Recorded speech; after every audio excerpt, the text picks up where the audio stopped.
Assalamualaikum warahmatullahi wabarakatuh. Selamat belajar geografi kembali. Pada pertemuan kali ini kita akan belajar mengenai konsep dasar peta. Nah, konsep dasar peta di sini indikator pencapaian kompetensi dasarnya. Yang pertama yaitu menjelaskan konsep dasar peta baik secara pengertian dan unsur-unsur peta. Kemudian yang kedua, menjelaskan jenis-jenis peta berdasarkan isi dan skalanya. Dan yang ketiga yaitu menjelaskan penggunaan peta.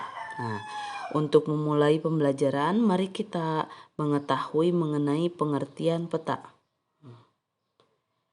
Nah, anak-anak, di sini ada beberapa definisi mengenai peta. Yang pertama yaitu sebuah uraian gambar tentang suatu tempat yang disajikan dalam bidang datar dan diskalakan.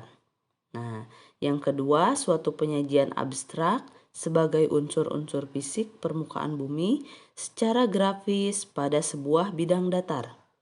Dan yang ketiga, gambaran unsur fisik terpilih dari seluruh atau sebagian permukaan bumi dengan gambar simbol-simbol dengan skala dan bidang proyeksi tertentu.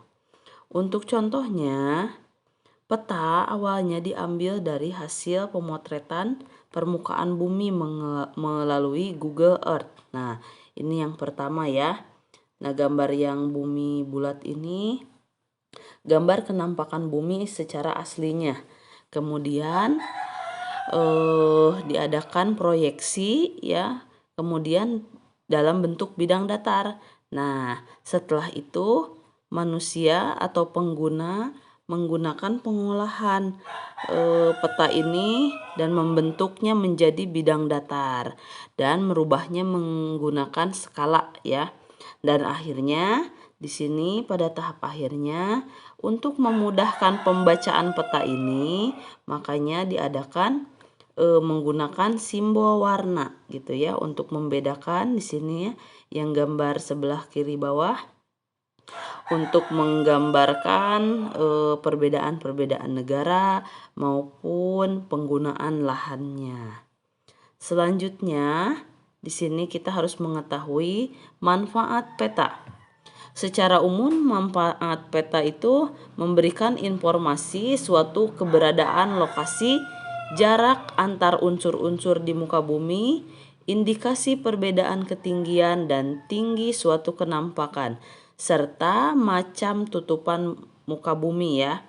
Nah, di sini kalian sudah paham dengan mengenai di sini keberadaan atau lokasi. Jadi ketika kalian ingin mengetahui lokasi suatu tempat, kalian tinggal membuka handphonenya, kemudian membuka Google Maps, nanti tinggal ketik aja misalkan ingin ke mana, misalkan ke Cimahi.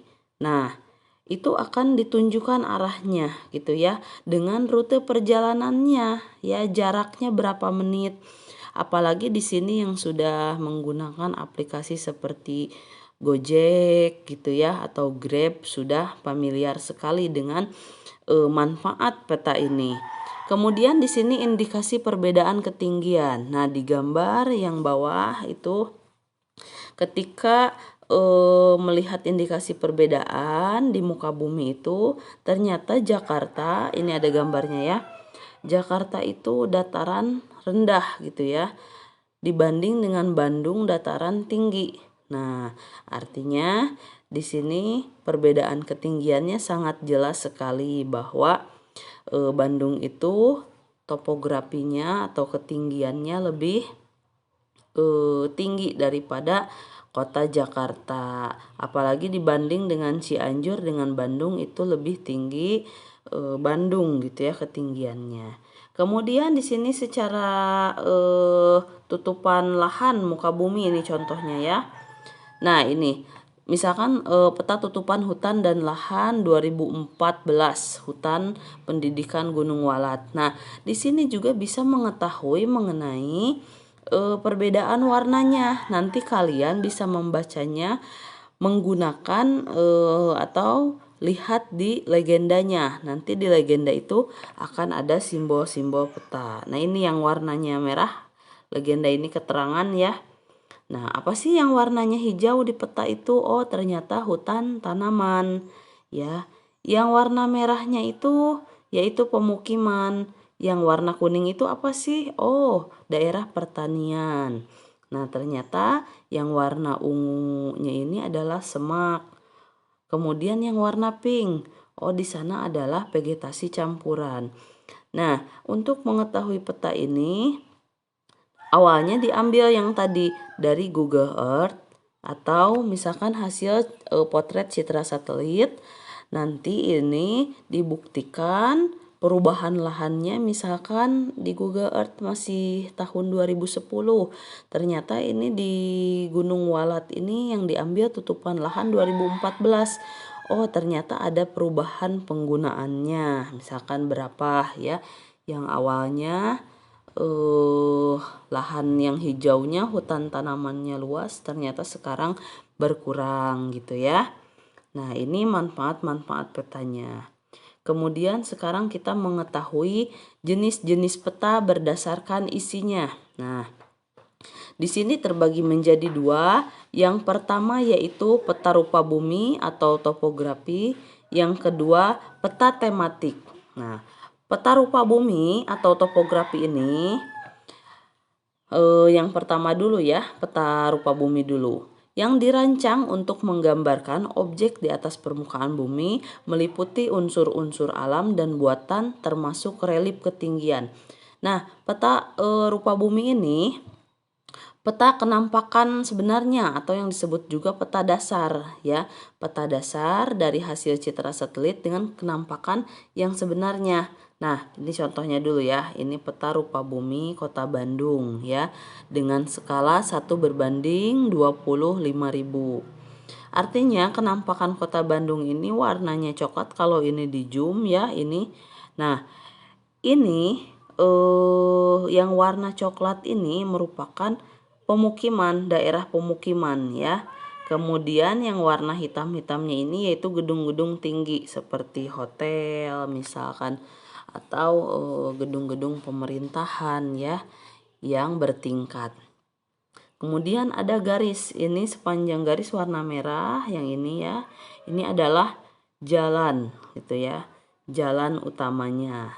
Nah, kembali lagi, jadi peta rupa bumi itu peta dasar yang diambil kenampakan aslinya unsur fisiknya itu dari citra satelit. Nah, di sini yang kedua peta topografi yang dikenal sebagai peta dasar karena dapat digunakan untuk pembuatan peta lainnya. Dalam peta rupa bumi ada juga di sini kalau diperbesar itu relief-reliefnya ya. Topografi itu menandakan suatu ketinggian ya, yang di sini dikenal nanti adanya kontur-kontur ketinggiannya ya di peta topografi ini. Misalkan nih ya, di sini salah satu contoh peta topografi ya. Ini daerah pegunungan. Nah, dilihat dari relief-relief kalau topografi itu adanya kontur-kontur di sini. Kontur-kontur ini adalah garis-garis yang menghubungkan ketinggian yang sama. Nah, ketika ingin mendaki sebuah gunung, ini ada dilihat ketinggiannya ya, ini diperbesar. Nah, ternyata yang lebih aman adalah ini yang ada ketinggiannya ya, sampai ketinggian 100 yang lebih landai gitu ya, dibanding daerah ini. Ketika kita akan mendaki gunung dengan daerah kontur yang rapat seperti ini, maka itu sangat berbahaya sekali ya. Nah, itu. Jadi itu perbedaan antara peta rupa bumi. Di rupa bumi juga ini ada konturnya. Nah, nanti ketika luring kita akan melihat peta rupa bumi yang sebenarnya ya. Nah, kemudian ada juga peta tematik, yaitu menggambarkan hubungan spasial dan pola hubungan antar informasi yang berkaitan dengan tema atau konsep tertentu. Misalkan di sini ya disajikan dalam bentuk kualitatif dan kuantitatif, misalkan peta diagram, peta distribusi atau peta curah hujan misalkan ya, peta kepadatan penduduk gitu. Nah, itu berarti hanya satu judul gitu ya, satu tema di dalam peta itu, tidak ada tema yang lainnya gitu yang dibahas. Nah, di sini contohnya yang tadi ya peta topografi. Peta topografi di sini Kabupaten Kepahyang, Provinsi Bengkulu. Nah, ini kan yang warna hijau. Nah, ini kan kontur-konturnya tuh ya sangat rapat sekali. Nah, kemudian ini contoh peta topografi sama. Nah, ini contoh peta tematik. Nah, salah satunya yaitu peta tematik di sini yang menggambarkan apa? Di sini ya, pemerintah Provinsi Jawa Timur, Dinas Pekerjaan Umum Pengairan. Nah, di sini peta kualitas ini ya tematiknya. Peta kualitas air Balai PS AWS Buntung Peketingan ya. Jadi di sini menceritakan atau mendeskripsikan mengenai kualitas air ya. Nah, ini dengan menggunakan simbol-simbolnya ya. Ada KT.1, kemudian PC.2, PC.3. Nah, ini artinya layak dan tidak layaknya suatu kualitas air gitu ya. Kemudian di sini contoh peta tematik, misalkan temanya yaitu peta potensi wisata bahari Kabupaten Lampung Barat. Jadi hanya satu tema di sini, hanya memberikan informasi wisata baharinya. Ya, kemudian di legendanya juga ini sudah tercantum gitu ya. Jadi wisata bahari artinya di sini hanya sepanjang pesisir pantai gitu ya. Nah, ini kan nomor 1 Pantai Tanjung Setia. Maju ke nomor 2, lihat legenda Pantai Labuhan Jukung. Maju ke nomor 3, Pantai Tembakakak ya, Tembakakak atau Pulau Pisang gitu ya. Nah, ini hanya ditunjukkan sepanjang pesisirnya gitu ya. Nah, selanjutnya peta distribusi ya. Di sini berarti peta sebaran distribusi BBM. Jadi dimulainya dari mana gitu ya?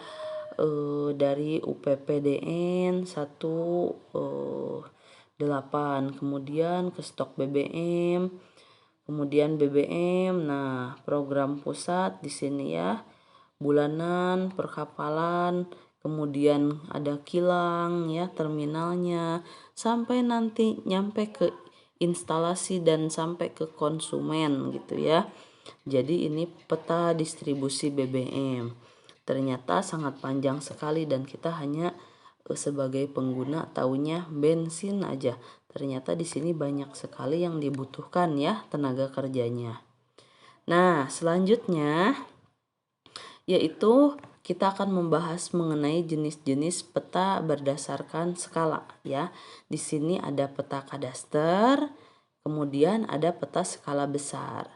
Kadaster ini memiliki skala antara 1:100 sampai dengan 1:5000. Contohnya peta hak milik tanah. Jadi ini cluenya ketika kita mengetahui skala, jika angkanya semakin kecil, maka permukaan bumi yang digambarkannya itu semakin terlihat jelas. Nah, apabila angkanya semakin kecil di sini ya, permukaan bumi yang digambarnya semakin kalau angkanya besar ya, semakin tidak terlihat, tidak nampak gitu ya, harus diperbesar. Maka ketika diperbesar, maka itu akan menjadi skalanya skala yang angkanya nominalnya akan lebih kecil gitu ya. Nah, di sini ada peta skala besar, yaitu peta yang memiliki antara 1:5000 sampai dengan 1:250.000. Ini peta topografi. Artinya yang digambarkannya ketika 1 berbanding 250.000 ini sangat luas sekali gitu ya. Jadi bisa mencakup beberapa daerah kabupaten misalkan atau kecamatan, bahkan provinsi gitu ya. Kemudian lanjutannya ada peta skala sedang, yaitu peta yang memiliki skala antara 1 berbanding 250.000 sampai dengan 1 berbanding 500.000. Contoh peta kabupaten per provinsi di sini ya. Provinsi ini lebih besar berarti cakupan wilayahnya kan? Nah, apalagi ini peta skala kecil yaitu peta provinsi di Indonesia. Artinya ini semakin besar wilayah yang tergambarnya, skalanya, angkanya, nominal ininya semakin besar ya, nominal skalanya. Jadi sampai 1 berbanding 1 juta. Nah, di sini satu lagi peta geografi. Peta yang memiliki skala lebih kecil dari 1 berbanding 1 juta. Contohnya peta Indonesia dan peta dunia. Nah ya, semakin luas sekali. Baik, itu jenis-jenis peta. Sekarang kita memasuki simbol peta.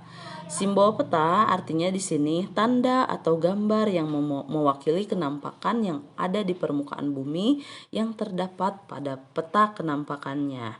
Nah, jenis-jenis simbol petanya ini ada simbol titik. Ya ingat, berarti berupa titik ya. Simbol garis, ada simbol area, simbol aliran, simbol batang, simbol lingkaran, dan simbol bola. Kita lihat contohnya ya. Nah, ada simbol titik. Nah, perhatikan di sini simbol titik seperti ini ya. Titik bangunan ya. Kemudian ini ada permukiman. Lihat permukiman ini simbol area ya. Kemudian ada simbol batang. Nah, di sini kan ada simbol titik, garis. Garis tentunya garis ini ya. Kawat listrik tegangan tinggi. Kawat listrik, kawat telepon, kawat pipa bahan bakar gitu ya. Ini simbol garis. Kemudian ada simbol area. Kita contoh ini seperti permukiman atau daerah permukiman. Kemudian simbol batang. Nah, artinya berbentuk batang gitu ya di sini. Nah, ini kan stasiun ada simbol batangnya gitu ya. Kemudian kita lihat di sini simbol lingkaran dan simbol bola. Artinya simbol bola di sini berbentuk lingkaran ya. Nah, ini kan kalau jalan itu simbol garis. Nah, simbol lingkaran ini seperti ada tangki air atau bahan bakar. Kemudian ada simbol batang ya di sini, misalkan kenampakan seperti kelenteng, pura gitu ya. Nah, simbol-simbol ini terdapat di dalam legenda ya. Nah, ini simbol-simbol perairan biasanya ditunjukkan dengan warnanya, warna identiknya itu warna biru gitu ya. Nah, tinggal melihat simbol-simbol tambahannya ya. Kemudian di sini kalau kita lihat dari skalanya, ketika sawah dari skala kecil ya terlihat garis-garis miringnya ini banyak. Tapi ketika diperbesar ini ya skalanya besar, maka kenampakan garis-garis miringnya ini sawah, simbol sawahnya ini semakin nampak gitu ya. Nah, itu skala peta ini ya, ada skala batang di sini yang ditunjukkan oleh garis.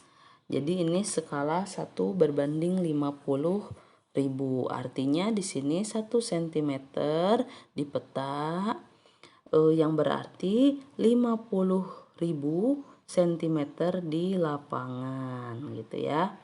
Kemudian di sini kita mengenal salah satu saja ya. Ini ada beberapa contoh perhitungan skala peta. Jarak sebenarnya antara Jakarta Bogor adalah 50 kilo. Pada peta skalanya 1 berbanding 50.000. Maka jarak antara kedua kota tersebut adalah 1 cm di peta sama dengan yang tadi ya, 50.000 cm atau 0,5 km di lapangan. Nah, bagaimana cara merubah ke kilometernya? Di sini tinggal kalian ubah aja 50 km ini dibagi 100.000 cm ya. Jadi 50 km di lapangan sama dengan 50 dibagi 0,5 dikali 1 cm. Artinya di sini jarak di petanya ya yaitu 100 cm. Nah, yang harus diingat rumus skala itu ini sangat dasar sekali ya, rumus skala. Apabila mencari skala ini ingat aja disingkat JS per JP gitu ya, jarak sebenarnya per jarak peta. Jarak sebenarnya artinya angkanya akan lebih besar ya daripada jarak di peta gitu ya. Kemudian yang kedua ini menggunakan ini aja rumus lingkaran biasanya ya. Rumus segitiga, maaf. Mencari jarak sebenarnya apabila yang dicarinya JS berarti skala kali jarak pada peta. Nah, apabila mencari jarak pada peta, jarak sebenarnya dibagi skala. Itu aja dibulak-balik aja gitu ya. Apabila menemukan soal tinggal dibulak-balik saja. Nah, ini contohnya, contoh soalnya misalkan jarak Jakarta dengan Surabaya adalah 900 km.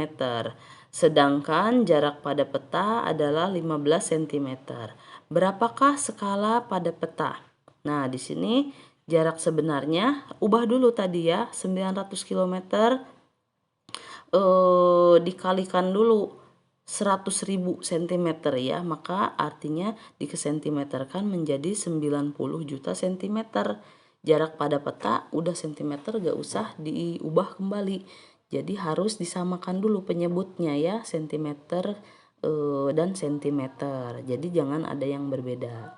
Nah, ditanyakan kan skala pada peta, maka tadi rumusnya ketika ditanya skala pada peta, di sini lihat lagi ya. Nah, skala berarti skala peta ya. Nah, rumusnya berarti jarak sebenarnya dibagi jarak pada peta. Tinggal 90 juta dibagi 15. Artinya ditemukan ternyata 6 juta. Jadi skalanya jarak Surabaya ke Jakarta atau Jakarta Surabaya 1 berbanding 6 juta. Nah, kemudian contoh yang kedua yang dicari yaitu jarak sebenarnya ya. Intinya apabila menemukan kilometer di soal di sini kalian ubah dulu ke sentimeter. Silahkan tinggal menggunakan rumusnya. Apabila di sini tidak Ibu jelaskan soal contoh soal nomor 2 ini, silahkan di pause dulu dan diamati ya. Nah, kemudian ada contoh soal ketiga, menentukan jarak pada peta. Jadi rumusnya jarak sebenarnya dibagi skala. Jadi sama ini ya. Tuh, ini kan diketahui soalnya 700 km ya Jakarta ke Solo. Artinya diubah dulu ke sentimeter ya. Di sini dikalikan 100.000 cm. Nah, itu ya. Pada pertemuan ini kita cukupkan sekian dulu ya mengenal konsep dasar peta. Pada pertemuan selanjutnya nanti kita akan memasuki mengenai pembelajaran penginderaan jauh. Selanjutnya juga kita akan membahas mengenai sistem informasi geografis. Terima kasih anak-anak, semoga kalian tetap semangat dalam belajar dan jaga kesehatan di rumah karena sebentar lagi kita akan sekolah ya, insya Allah. Assalamualaikum warahmatullahi wabarakatuh.